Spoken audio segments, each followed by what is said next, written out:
Hello viewers, welcome to my YouTube channel, and today in this video we will talk about scope and scoping rule.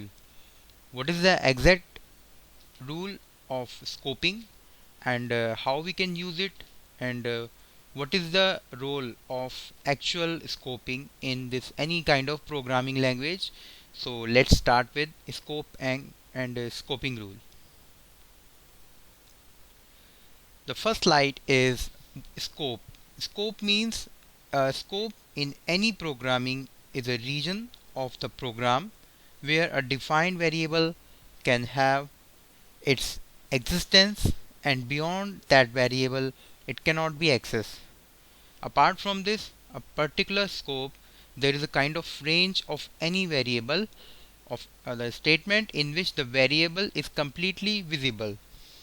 Apart from this, there are three places where variable can be declared in any C programming language. We are talking about C programming language, then we can say कि C programming is just divided into three categories. Like if we are talking about a particular variable that inside a function or a block, which is called local variables. Second point is outside of all functions, which is called global variables. And the last is in the definition of function parameters, which are called formal parameters. So these are the actual description of variable in terms of local, global and formal parameters. In this slide again we are talking about a variable is visible in a statement if it can be referenced in that particular statement. So we are categorizing scope in two categories. First will be a static scope, and second is your dynamic scope. So scope of a variable x is the region of the program in which uses of x refers to its declaration. So one of the basic reasons of scoping is to keep variables in different parts of program from from other sections. Since there are only a small number of short variables names, and programmers share habits about naming of variables. So scoping is generally divided into two classes. First can be your static scoping and second is dynamic scoping. So dynamic scoping is completely Algol 60 introduced the method of binding names to non-local variables call. So static scoping is sometimes called as a lexical scoping. In this scoping, a variable always refers to its top level environment. This is a property of the program text and unrelated to the runtime called stack. Static scoping also makes it much easier to make a modular code, as programmer can figure out the scope just by looking at the code. In contrast, dynamic scope requires the programmers to anticipate all possible dynamic context. So we can say the scope of a variable can be statistically determined. The prior to execution is important in this static scope. The next slide is about again about static scope. So two categories of static scope, like we are talking about subroutine can be nested, and the second is subroutine cannot be nested. If sometimes static scope follow the block to block computations. So sub in terms of subroutine can be nested, like nested static scope, for example Ada, JavaScript, Common Lisp, Schemes, Fortran 2003 and Python. Apart from this, subroutine cannot be nested in terms of C based programming language. So these are the two special categories of static scope languages. Next is how to find a reference to a variable in a static scope language. These are the steps comes under the static scope. Like suppose a reference is made to a variable x in the subprogram sub1. Apart from this, the correct declaration is found by first searching and the declaration of subprogram sub1. We are defining this in terms of sub1. Sub means that is a subprogram. We can say the subprogram. If no declaration is found for the variable, there the search continues in the declaration of the subprogram that declared subprogram sub1, which is called its static parent.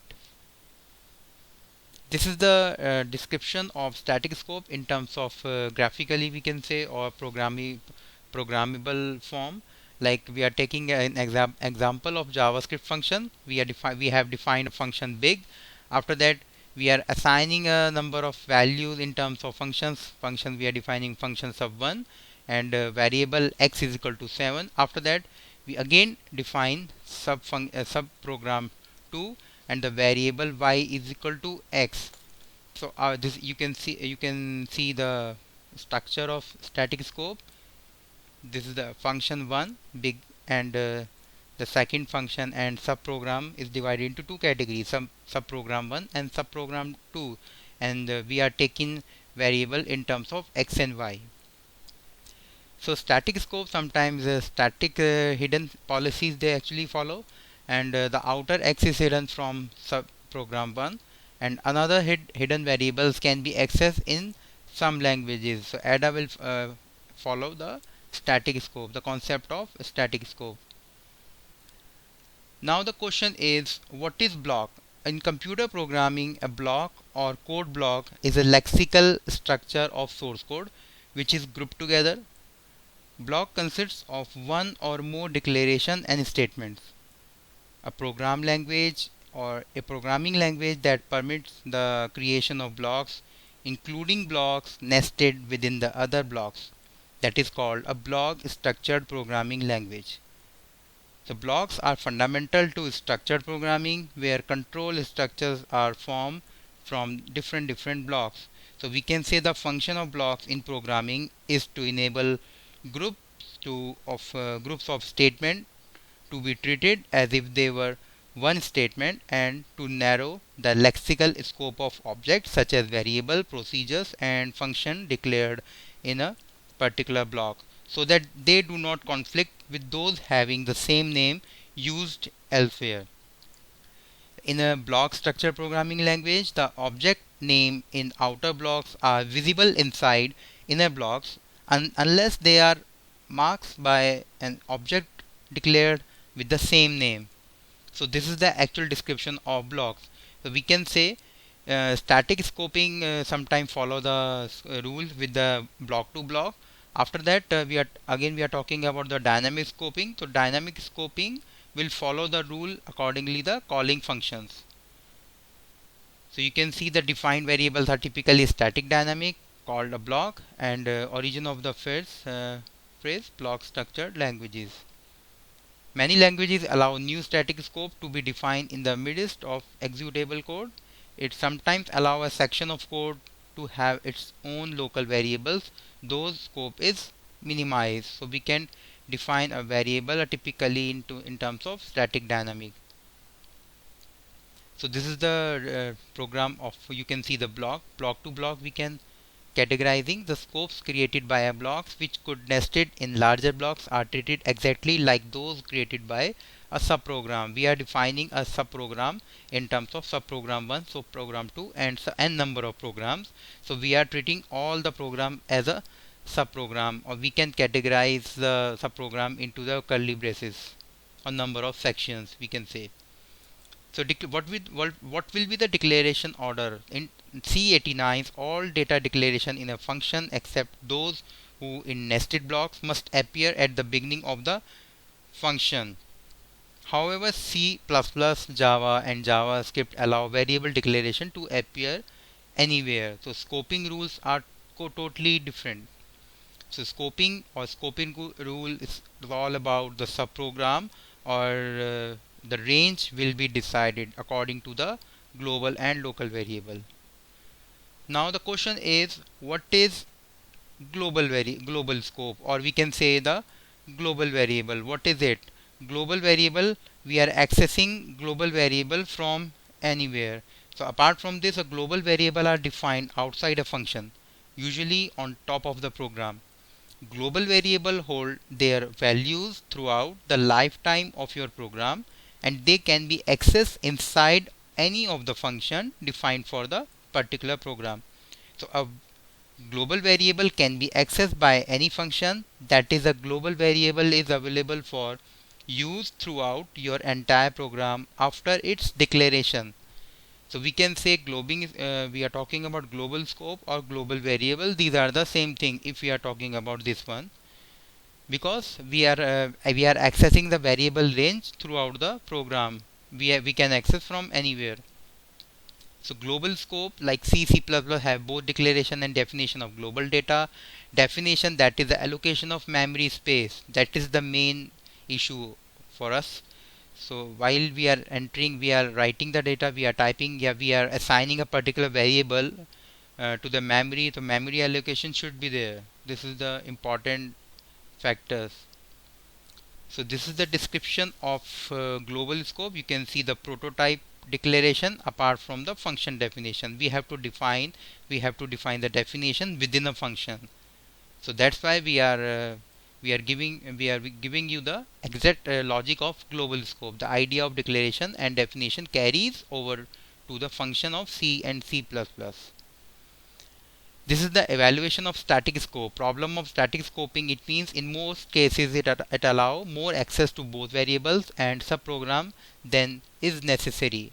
So software is highly dynamic programs that are used regularly and continuously changes. The changes will be go on after applying the static scope.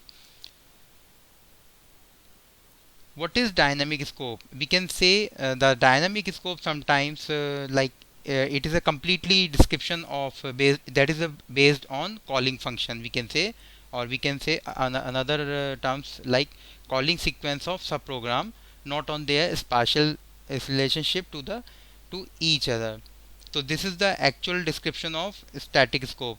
Sometime we can say the static scope with dynamic scope, a global identifier refers to the identifier associated with the most recent environment and is uncommon in modern languages.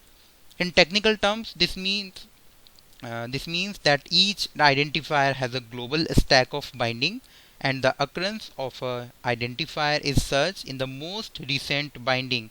So this is the actual description. This is the actual difference between static and dynamic. Dynamic scope will follow the runtime environment. It actually follows the runtime environment.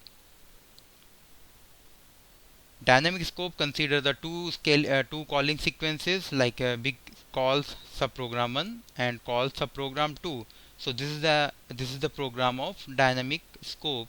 You can see the runtime environment and variable x is equal to 3, subprogram 1 and subprogram 2, and we are calling it again and again. We can easily execute it into the platform. Evaluation of dynamic programming, that is the problem follow directly from dynamic scoping. No way to protect local variable from the accessibility, inability to type check reference to non-local directly, and make programs much more difficult to read, and the slow in referencing non-local variable. Now we are comparing these two terms, static versus dynamic scoping. So in most of the programming language, static scoping is dominant. This is simply because in static scoping it's easy to reason about the understand just by looking at code. We can see what variable are in scope just by looking at the text in the editor. Apart from this, dynamic scoping does not care how the code is written, but instead how it executes. So each time a new function is executed, a new scope is pushed onto the stack. So Perl is a language. Perl support both dynamic and static scoping. So Perl's keyword like I'm taking a particular keyword that is my defines a statistically scope local variable, while the keyword local define dynamically scope local variable. So this is the description of static versus dynamic scoping. This is the another evaluation of dynamic scoping. These are the advantages of dynamic scoping. The parameters passed from one subprogram to another are variables that are defined in a caller, that is a calling function. Scope and lifetime, the apparent relationship between scope and lifetime does not hold in any other situations. This is the reference environment. The reference environment of a statement as a collection of all variables, that is a local referencing environment. we are talking about the variable. So actually referencing environment is a collection of all variable that are all visible in a particular statement. In a static scope languages is a visible declared in its local scope plus the collection of all variables. So in the next video we will talk about the implementation of static and dynamic scoping. So this is the another terms of referencing environment. In terms of dynamic scope language, a subprogram is active if its execution has begun but has not yet terminated. So this is my video. In next video I will tell you about the implementation of static and dynamic scoping in terms of programming language.